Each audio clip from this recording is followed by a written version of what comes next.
Hello दोस्तों, विहान कहानियाँ में आपका स्वागत है।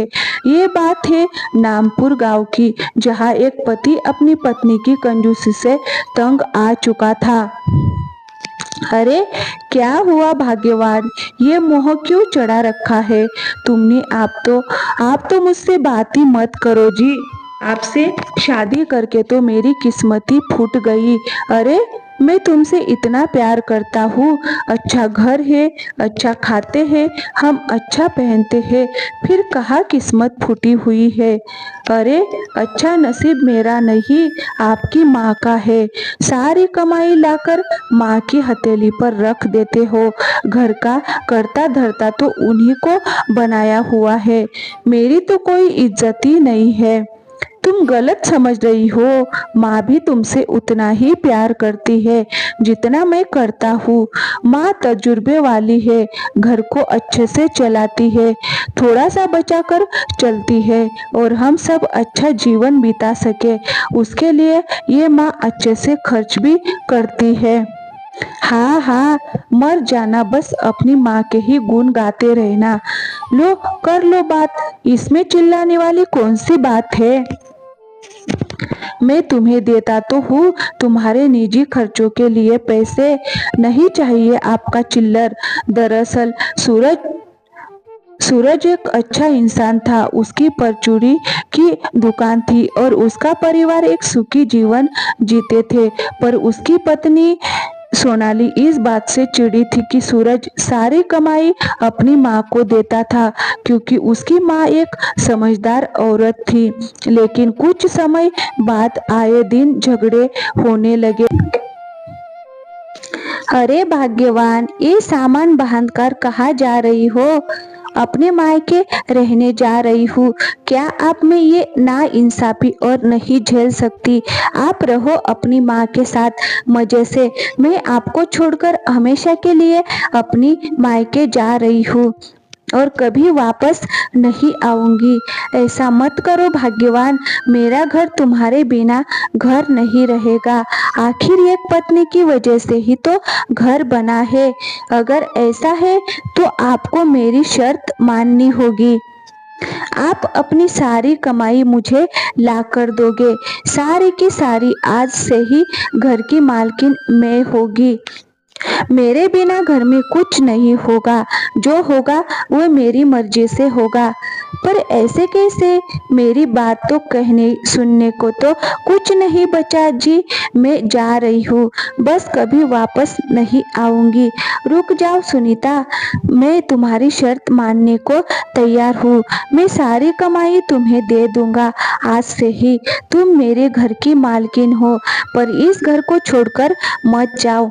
ये सुनकर सुनीता बहुत खुश हो जाती है। ऐसे कैसे आप पर भरोसा कर लूं? सबसे पहले मुझे माँ जी से तिजोरी की चाबी लाकर दो। ठीक है, अभी लेकर आता हूँ। इतना बोलकर विष्णु उदास चेहरा लेकर अपनी माँ के पास चला जाता है।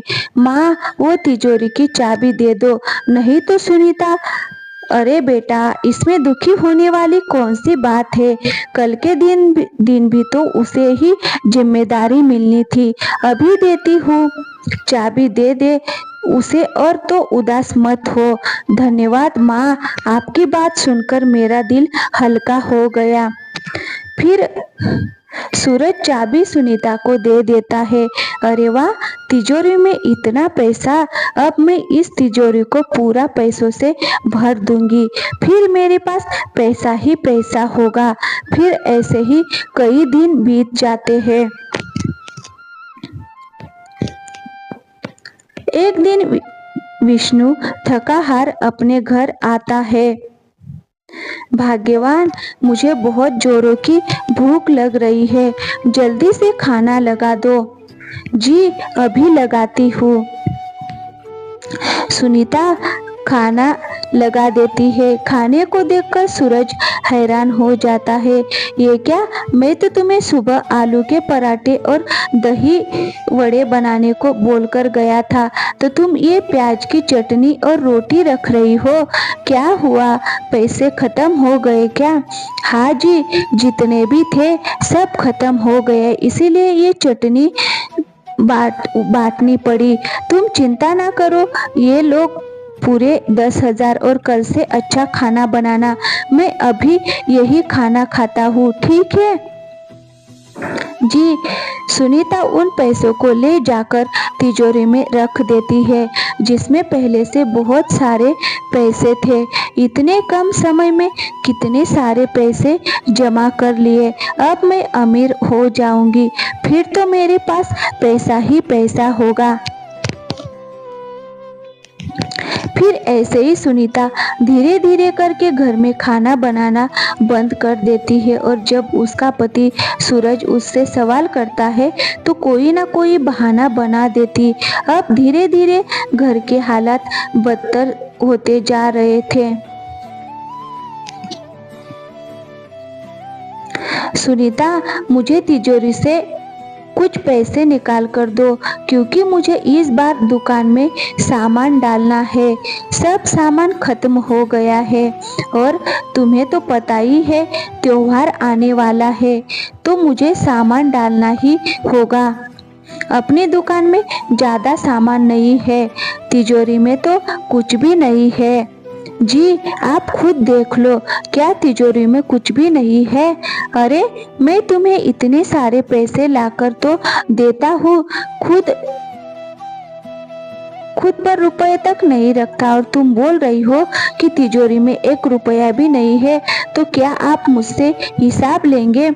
देखिए जी, सब कुछ बर्दाश्त है, पर आप मुझ पर शक करें, ये मैं कभी बर्दाश्त नहीं करूँगी। हाँ, मैं अपने मायके चली जाऊंगी। क्या करूंगी यहाँ रहकर? मेरे खुद के पति मुझे चोर समझते हैं। इतना बोलकर सुनीता ड्रामा करके रोने लगती है। ये देखकर सूरज फिर से पिघल जाता है। अरे अरे भाग्यवान, मैं शक नहीं कर रहा हूँ, मैं तो बस केवल पूछ रहा था। तुम चिंता मत करो, मैं किसी और से उधार ले लूँगा और दुकान में सामान भरवा लूँगा। इतना बोलकर सूरज अपने दोस्त के पास जाता है।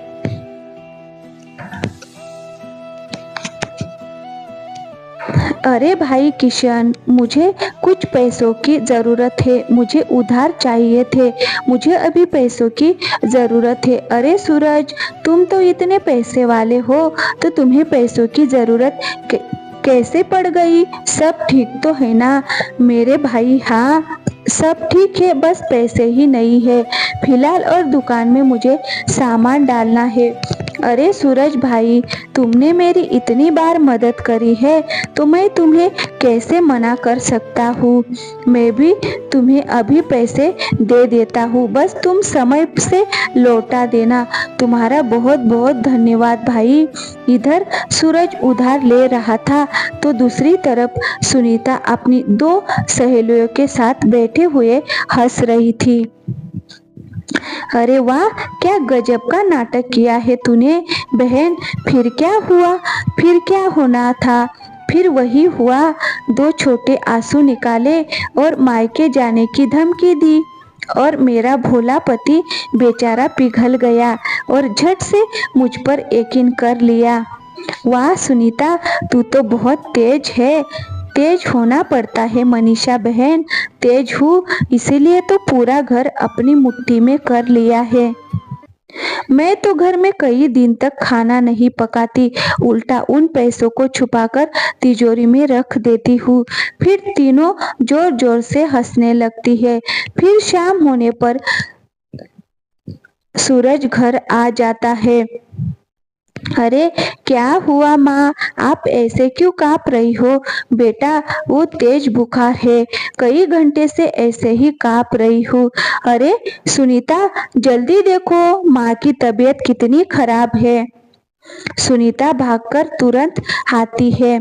माँ, मैं आ गया हूँ ना, आप चिंता मत करो, मैं भी आपको यहाँ से सबसे अच्छे डॉक्टर के पास लेकर चलता हूँ, जिससे आप तुरंत ही ठीक हो जाओगी।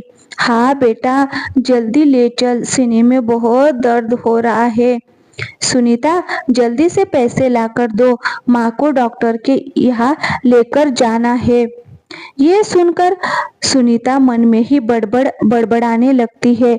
अगर ये माँ जी को अस्पताल लेकर गए तो पैसों का पत्ता हो जाएगा, उल्टा ऊपर से अलग दवाइयाँ और जूस अलग से। नहीं नहीं, मैं इतने पैसे खर्च नहीं होने दे सकती, मुझे कुछ बहाना करना ही होगा। सोच समझकर सुनीता अपना खुरापती दिमाग चलाओ और कुछ सोच। क्या सोच रही हो सुनीता? मैंने कहा जल्दी से पैसे लेकर आओ, माँ को जल्दी से अस्पताल लेकर जाना है। तभी झट से सुनीता के दिमाग में चाल आ जाती है। अरे आप इतना क्यों घबरा रहे हो? ऐसे तो माँ जी और भी ज्यादा घबरा जाएंगी, और दूसरी बात, अस्पताल दूर है, जाने में समय लग जाएगा, तब तक माँ जी की तबीयत और बिगड़ जाएगी। तो तुम क्या चाहती हो, मैं माँ को ऐसे ही रहने दूँ? आप शांत हो जाइए जी, मैंने अपनी मम्मी जी से सीखा था एक खास काढ़ा बनाना, मैं बस 10 मिनट में बनाकर देती हूँ, पर माँ की तबीयत बहुत खराब है, काढ़े से कैसे ठीक होगी? अरे आपको क्या मुझ पर भरोसा नहीं है? ये मेरी भी माँ है।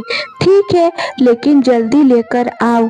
फिर सुनीता रसोई में जाती है और बड़बड़ाने लगती है। इनको तो बोल दिया, मुझे तो काढ़ा बनाना आता ही नहीं है, ऐसे ही कुछ बना देती हूँ। सुनीता ऐसे ही कोई आधा अधूरा उल्टा सीधा काढ़ा बनाती है और माँ जी को पिला देती है। आप क्यों जी, आप आराम कीजिए माँ जी, अब जल्दी से बिल्कुल ठीक हो जाएंगी, इनका ध्यान मैं रख लूंगी। पर माँ, आप जाइए और सो जाइए, मैं यहाँ हूँ। सूरज उसकी बात मानकर सोने के लिए चला जाता है।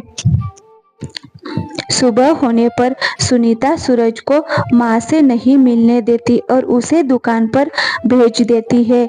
लगातार 2 दिन बीमार रहने के बाद माँ बेचारी खुद ही ठीक हो जाती है।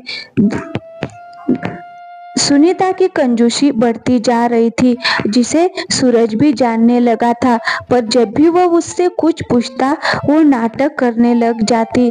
फिर एक दिन शाम होने पर सूरज अपने घर जाता है।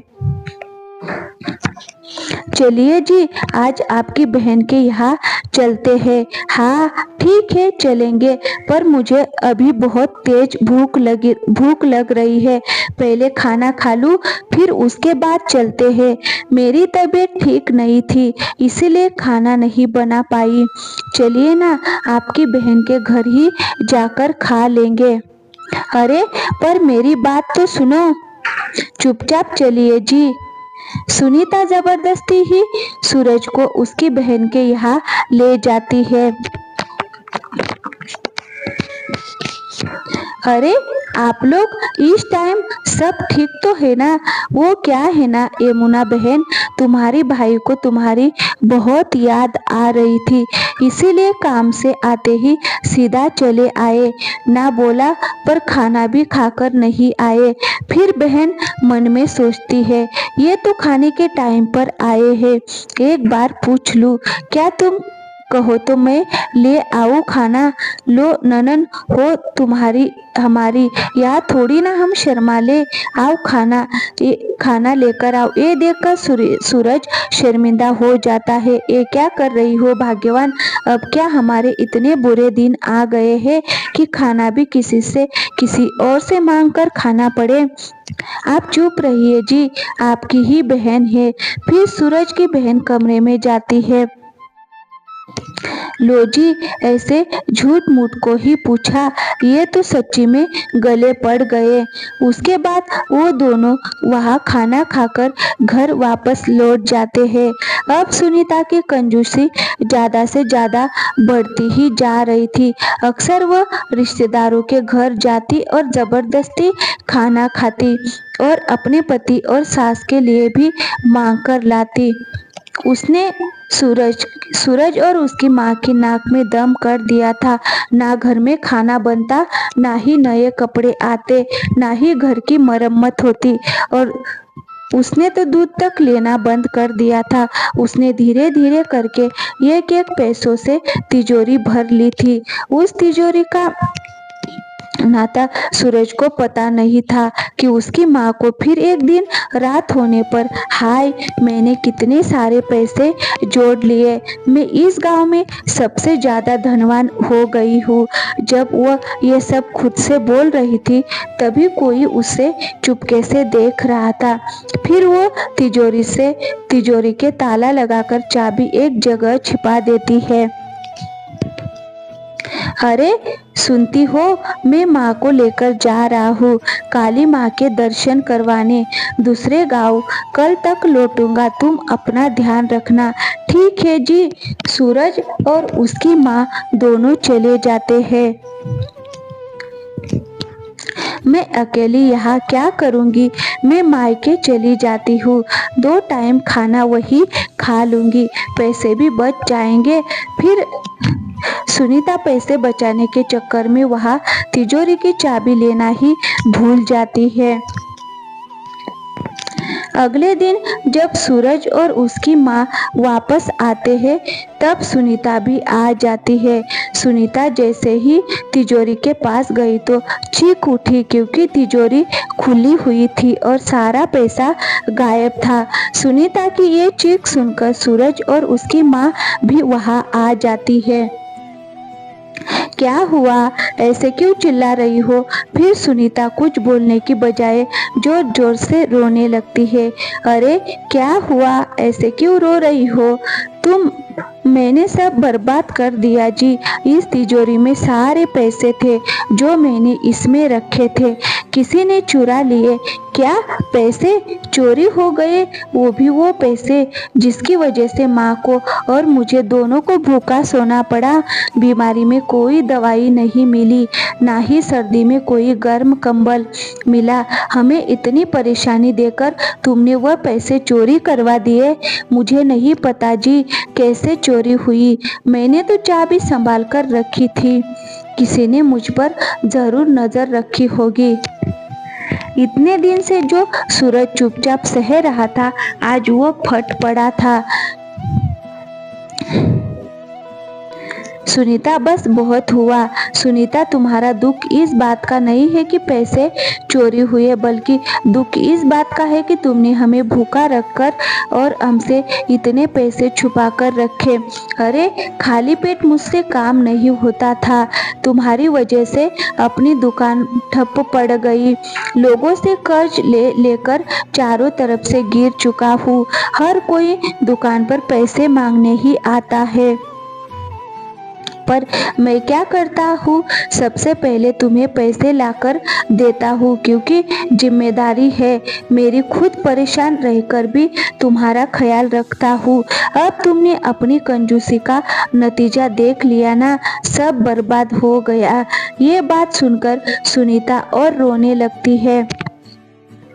हर बात पर तुम मुझे धमकी देती थी ना कि मायके चली जाऊंगी, तो आज मैं तुमसे कहता हूँ, मुझे भी ऐसी पत्नी हरगिज नहीं चाहिए जो पैसों की इतनी लालची हो, उसे परिवार की परेशानियां भी ना दिखे। जाओ, चली जाओ मेरे घर से, मेरा तुमसे कोई भी रिश्ता नहीं है। नहीं, ऐसा मत कीजिए। आज मुझे अपनी गलती का एहसास हो गया है कि लालच जितना बढ़ाओ उतना बढ़ता है। मुझे माफ कर दीजिए, मैंने आपकी और माँ जी के साथ बहुत गलत किया है। अब क्या होगा, तुम्हारी गलती मानने से यह सब बदल थोड़ी जाएगा। आज मैंने वह सीखा है जो आप और माँ जी मुझे लाख बार बोलने के बाद भी नहीं समझा पाए। और इस चोरी ने मुझे मेरे जिंदगी भर का सबक दे दिया। कब क्या हो जाए एक पल का भरोसा नहीं। आप सही कहते थे जी कि अच्छे बुरे समय के लिए थोड़ा पैसा अलग उठाकर जरूर रखो, पर इतना भी नहीं कि हम आज जीना भी भूल जाए। मैंने जो किया मैं उसके लिए आपसे और माँ जी से दिल से माफी मांगती हूँ जी। और मैं वादा करती हूँ कि आज के बाद कंजूसी का एक कतरा भी मेरे अंदर नहीं मिलेगा।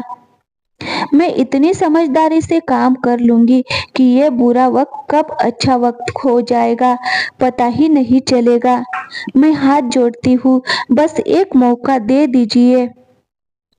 बेटा बहुत दिल से माफी मांग रही है, हमें उसको एक मौका और देना चाहिए।